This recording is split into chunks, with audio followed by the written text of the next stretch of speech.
جو لوگ اللہ پر ایمان لائیں، کہیں کہ ہمارا رب اللہ ہے، پھر اس پر جم جائیں، ان پر فرشتوں کا نزول ہوتا ہے، نہ کوئی غم کرو نہ خوف، خوشیاں مناؤ جنت کی جس کا تم سے وعدہ کیا گیا تھا۔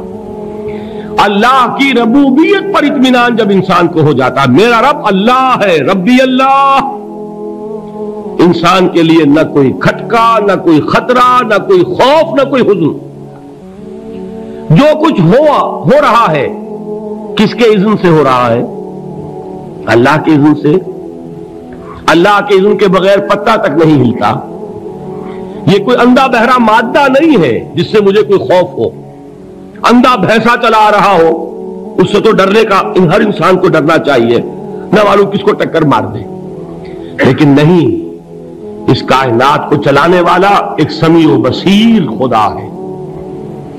وہ جو میرا دوست ہے، میرا ولی ہے، اللہ ولی الذین آمنوا یخرجہم من الظلمات الی النور، اللہ اہل ایمان کا ولی ہے، ساتھی ہے، پشت پناہ ہے، مددگار ہے، حمایتی ہے۔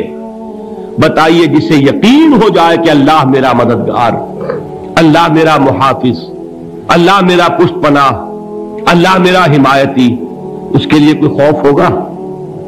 اس سے کوئی ڈر ہوگا؟ میں مثال دیا کرتا ہوں ایک بہت سادہ، پنجاب کے دیہات کی۔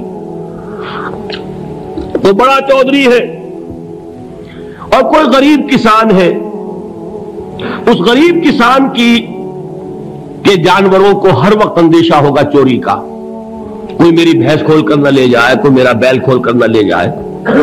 لیکن جس کے بارے میں یہ سب کو معلوم ہو کہ وہ جو بڑا چودھری ہے وہ اس کا دوست ہے، اس کی بچیا کو کوئی خوف ہوگا؟ اس کی بھینس پر کوئی ہاتھ ڈالے گا؟ اسے کوئی اندیشہ ہوگا؟ نہیں۔ کیوں؟ کہ وہ بڑا چودھری، بڑا اس کا یہاں کا سردار، جاگیردار، سب کو معلوم ہے وہ میرا دوست ہے، کوئی میرے خلاف اقدام نہیں کر سکتا۔ اس دنیا میں یہ چھوٹی سی بات اگر آپ کے دلی اطمینان اور سکون کا باعث بن سکتی ہے تو ذرا تصور کیجئے۔ میں لفظ تصور استعمال کروں گا صرف اس لیے کہ اس کا ہم جس کو کہتے ہیں ادراک اور شعور کر نہیں سکتے، اگر کے ساتھ کر سکتے۔ اگر یقین ہو کہ اللہ میرا مددگار اور یقین ہو کہ اللہ ہر آن میرے ساتھ ہے، پھر کوئی خوف، کس کا خوف؟ کوئی شے اللہ سے بالا تر ہے؟ کوئی قوت اس سے زیادہ طاقتور ہے؟ کوئی اس کے ارادے کو بدلنے والا ہے؟ کوئی اس کی مشیت کے آڑے آنے والا ہے؟ یہی بات ہے جو حضور نے فرمائی، یہ ایمان کا حاصل ہے لب لباب،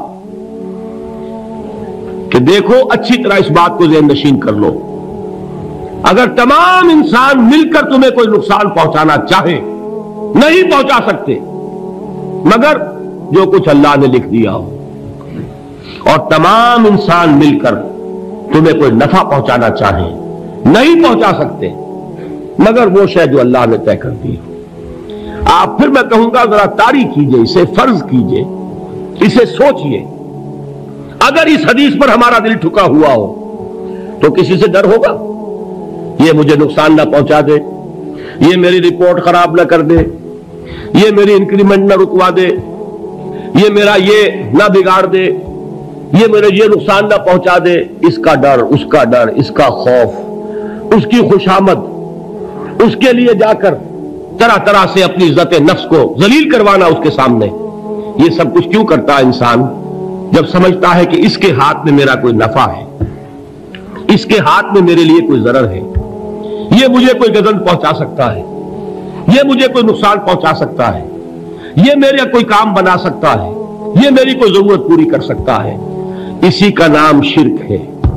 جہاں آپ نے یہ سمجھا کہ غیر اللہ کے اندر کوئی طاقت موجود ہے وہی شرک ہے۔ بتوں سے تجھ کو امید خدا سے نو امیدی، مجھے بتا تو صحیح اور کافری کیا ہے؟ شرک تو یہ ہے جس پر بھی تمہیں یہ خیال ہے کلمہ ہے، یہ کلمہ سوم لا حول ولا قوت الا باللہ، ذرا اس پر دل کو کبھی اگر آپ تصور کریں، پھر فرض کریں، دل ٹھک جائے اس پر، کوئی طاقت نہیں۔ یہی بات تھی جو شیخ عبد القادر جیلانی رحمت اللہ علیہ نے اپنی وصیت میں اپنے بچے سے کہی. 11ویں دینے والے ہیں، لیکن حضرت شیخ عبد القادر جیلانی کی وصیت اور تعلیمات کو کتنے لوگ ہیں کہ جانتے ہو؟ یہ جن مقامات تک پہنچے ہیں وہ کس چیز کی بدولت پہنچے؟ انہوں نے جو پیغام دیا وہ کیا تھا؟ اے میرے بچے، جس طریقے سے قرآن مجید میں حضرت لقمان کی نصیحتیں جو ہے نقل کر دی گئی ہیں، میں یہ عرض کروں گا بالفرض اگر قرآن حضرت عبد القادر جیلانی کے بعد نازل ہوا ہوتا تو شیخ عبد القادر کی یہ نصیحتیں بھی قرآن میں درج ہوتی.